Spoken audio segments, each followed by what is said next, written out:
ඔයත් ඒසෙක්ෂුවල් පුද්ගලයෙක්ද? අද ඔයාලට මේ වීඩියෝ එකෙන් බලන්න පුළුවන් වෙන්නේ ලෝකෙන් සැඟවුණු අමුතුම මිනිස් කොට්ටාශයක් ගැන හෙළිදරව්වක්. ලෝකයේම ආදරය, විවාහය සහ ලිංගිකත්වයේ පස්සේ දුවද්දී ඒ කිසිම දෙයකට ආශාවක් නැති ලිංගික හැඟීම් කියන්නේ මොකක්ද කියලාවත් නොදන්න පිරිසක් අපේ සමාජයේ ඉන්නවා කිව්වොත් ඔයා විශ්වාස කරනවද? මේක ලෙඩක් නෙවෙයි. ඒ වගේම මේක අමුතු මානසිකත්වයකුත් නෙවෙයි. මේ තමයි ඒසෙක්ෂුවලිටි. එහෙම නැත්නම් අලිංගිකත්වය. අද විශ්මිත ලෝකෙ තුලින් අපි කතා කරන්නේ ලෝකේ බහුතරයක් වැරදියට තේරුම් අරන් ඉන්න. නමුත් ඊටමත් සාමාන්‍ය මිනිස් කොට්ටාශයක් ගැනයි. එහෙමනම් රැඳී සිටින්න අවසන් තත්පරයත් එක් විශ්මිත ලෝකයේ තවත් එක් සොඳුරු චාරිකාවක් වෙනුවෙන්.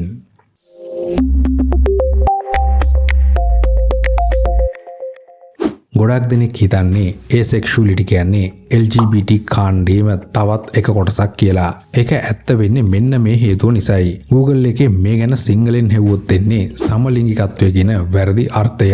ඉතින් ගොඩාක් දෙනෙක් වැරදිට තේරුම් ගන්න එක අහන්නත් දෙයක්ද?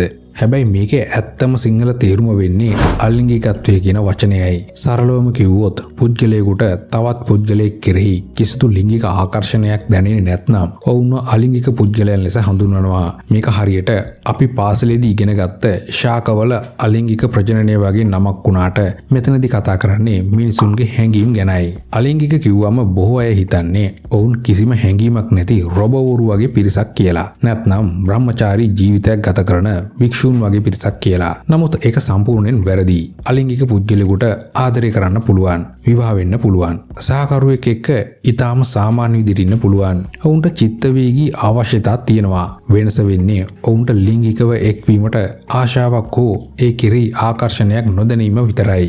ඉතින් ඔයත් මේ කියන ආකාරයේ පුද්ගලෙක්ද කියලා දැනගන්නේ කොහොමද? ඔයාට පුළුවන් ඔයාගෙන්ම මේ ප්‍රශ්න කිහිපය අහලා බලන්න. ඔයා සාමාන්‍යයෙන් ලිංගික කාරණා ගැන උනන්දුවක් දක්වන්නේ නැද්ද? අනිත් අය ලිංගික දේවල් ගැන කතා කරද්දී ඔයාට ඒක කිසිම රසයක් නැති එකක් වගේ. එහෙම නැත්නම් නීරස බවක් දැනෙනවද? ගැල්පීම් සඳහා පමණක් ලිංගිකත්වයට කැමති කෙනෙක් කියලා ඔයාට හිතෙනවද? ඔයාට ලිංගිකත්වය ගැන දැනෙන්නේ හැඟීමකට වඩා විද්‍යාත්මක කුතුහලයක් වගේද?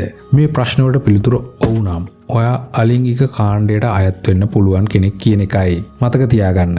මේක ලෙඩක් නම් නෙවෙයි. ඒ වගේම මේක හෝමෝන ප්‍රශ්නයක්වත් බය වෙන්න දෙයක්වත් නෙවෙයි. මේක තමයි ඔයාගේ නියම ස්වභාවය.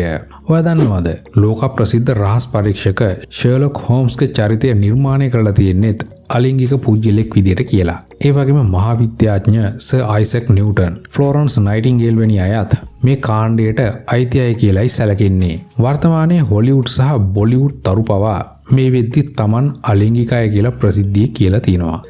ඉතින් ඒ හින්දා ඔයා තනි වෙලා නැහැ කියන දේ විතරක් මතක තියාගන්න. අවසාන වශයෙන් කියනවා නම් කෙනෙක් අලිංගිකද නැත්ද කියලා තීරණය කරන්න ඕනි ඒ පුද්ගලයාමයි. අපිට බෑ කාටවත් ලේබල් ගහන්න. වැදගත්ම දේ තමයි හැම මිනිහෙකුගේම හැඟීම් වලට ගරු කරන එක. ඔයත් මෙවැනි හැඟීමකින් ඉන්න කෙනෙක් නම් ඔයා කඩාවැටුණු කෙනෙක් නෙවෙයි. ඔයත් මේ ලෝකයේ තවත් එක ලස්සන විවිධත්වයක් විතරයි. එහෙමනම් මේ වීඩියෝ එක වටිනවා කියලා ඔයාට හිතෙනවා නම් ලයික් එකක් දාලා යාළුවන්ටත් බලන්න ෂෙයා කරන්න. තවත් මේ වගේ වෙනස්ම වීඩියෝ එකකින් විශ්මිත ලොවින් අපි ආයිත් හමු වෙමු.